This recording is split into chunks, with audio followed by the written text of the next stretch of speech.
To a lot of people, it's just mud, right? I mean, I would say not to just a lot of people, to almost everybody, it's just mud. So these were pretty clever people that went out and, realized the potential for just looking at mud, for thinking about how Earth has changed in the past. It's pretty clever people who thought to look at, what were the tiny fossils within that mud and how those reflect past climate change and past warm and cold conditions. Following the collection of these early sediment cores, the field of paleoceanography and paleoclimatology was developed. And from that, we recognize that Earth has gone through some major climate changes in the past. And so now, in 2023, we're at the point where we can ask very targeted questions and try to better understand processes, what drove those changes in the past.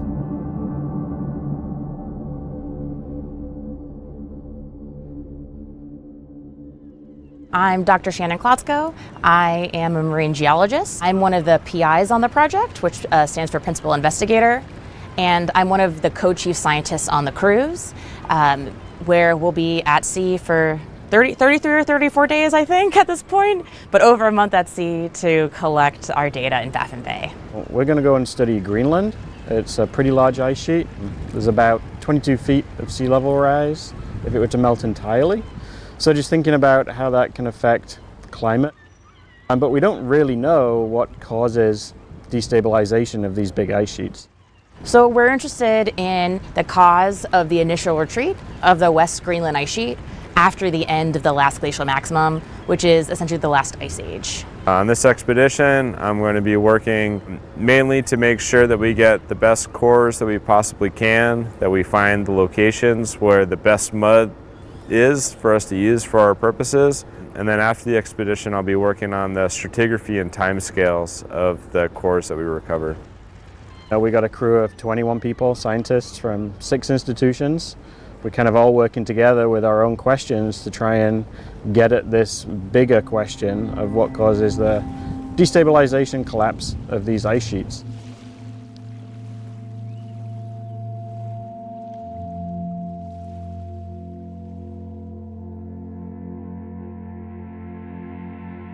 We will be traveling in time to see what this place was like 15,000 years ago, 20,000 years ago, and so on. That's a time when the ice was melting rapidly. And so by traveling in time like this, we are going to understand how ice melts during a warming climate. We're going to ask questions like, how fast did it melt? How fast did sea level change? What mechanism caused it to melt? Was it a warming atmosphere that melted it from the top? Or was it a warming ocean that melted it from the bottom and snuck in under the ice? And so the only way to do that is by living in this time world to see things that really happened. It's not hypothetical, it happened. One of the main things that we're going to be doing, sort of the exciting part, when a lot of the things are happening on deck, is the sediment coring. The seafloor is really big, the ocean's gigantic. How can we pick a core location? Where do we want to take a sediment core from? Well, what we need to know is what are the layers below the seafloor? Because we want to sample various specific types of layers of Earth history. And everywhere you go in the seafloor, you're going to see sediments from different processes. Some might be a really good archive where it has a 10,000 year time frame. Some might have a 30,000 year time frame that we can sample with the lengths of cores we have. But we don't actually know what's there. Is it all jumbled up and mixed? So if we took a sediment core, it just looks like mush and there's no layers, no information and time? Or is it actually have all these nice fine layers? And so we're interested in finding deposits that have a whole bunch of really fine layers to see a really good sequence of the past that we can core through.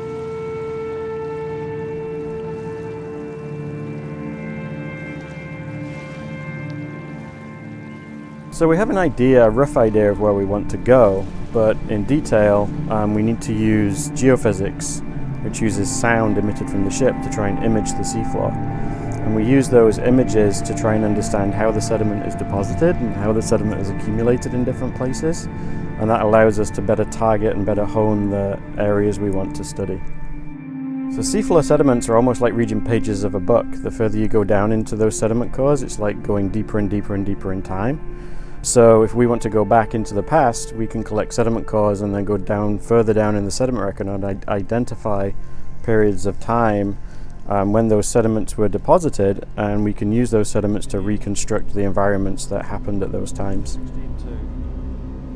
16.2. Stratigraphy is 90% of geology. If you don't know where you are in time, then those changes are almost irrelevant. You have to know, not only what is occurring, but when those changes are occurring. If we didn't know time, we might get records that say ice sheets have changed in the past, but so what? So knowing the context of time is, fundamental to everything we do. Extracting sediments from the seafloor is a very complex process that people actually have been doing for a long time with a variety of different methods. We're using 3 different types of coring: multi-cores, gravity cores, and jumbo piston cores.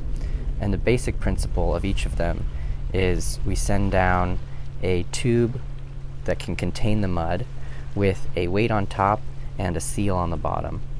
And that tube is penetrated into the mud, is sealed at the bottom, and then we pull it back up. And hopefully we haven't disturbed it too much, and we get a nice record that can read basically like a book from bottom to top. My job is to be able to read the mud, understand what are the potential stories that it's telling us, and then to figure out how we can relate those stories at one location to all the other stories that we're collecting from the seafloor. Instead of having one core just stand on its own, of being like, this is a record of this one location, it's about figuring out how that one location relates to every other one of these locations that we're coring. So most of our piston cores we did were about 60 feet long, but even the gravity cores that are 20 feet long, we can't really deal with a tube of mud that's 20 feet long. So the very first thing we do after we get it on board is to cut it into sections that are about 5 feet long. And then we bring it into our MST van. The core goes into the multi-sensor track van, where we make a number of measurements on the core to characterize its physical properties and its composition. And that includes taking X-ray images of the core so we can actually see what is in the sediment itself. And then we split the core open in half, so we get 2 halves of the core, a work in an archive half, which we describe and we photograph. Once we're done here, the cores will get shipped to a core repository, and so core repositories are like libraries of mud and can then be used by us and other researchers in the future to sample, to do later on characterizations and analyses, and be preserved for decades and decades to come. We use a variety of different approaches. We use sediment geochemistry, we use sediment magnetics, we use sediment physical properties. So the composition of the sediment itself can tell us a lot about where the ice sheet was. And then we also use chemistry of foraminiferal shells, or small little animal shells from the past, and we can reconstruct the composition of the water at the same time. Hopefully we can put those 2 things together and see how the ocean and how the ice sheet responded to each other. But what it's really doing is allowing us to observe a critical part of the Earth system, these sort of like ice, ocean, atmosphere interactions, from a wider lens than we can with just historical observations alone. It gives us a greater appreciation of the range of possibilities and the different variations that could occur in these systems. Part of the legacy of the cruise is having those cores available to other people, and how they can use them, how they can think about the questions differently. How we archive them is almost important as how we recover them. So we got to make sure that they're kept in a refrigerated, cold environment that we can keep for decades. Each publication of the scientific literature is an approach toward truth, but truth is always something we strive to get closer and closer to. We don't deliver it signed, sealed, and delivered.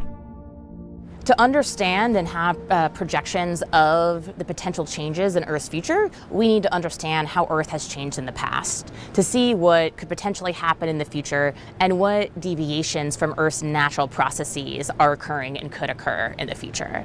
And so to do that, we need to get a good record of the past. I really love investigating the past and learning about Earth history and how it's changed through time. We have a very dynamic planet, and our surface changes so much, especially with sea level and glacial periods, and how you have landscape change and go back and forth in these cycles. And I think it's so cool and fun to investigate the history of our Earth and try and resolve different mysteries.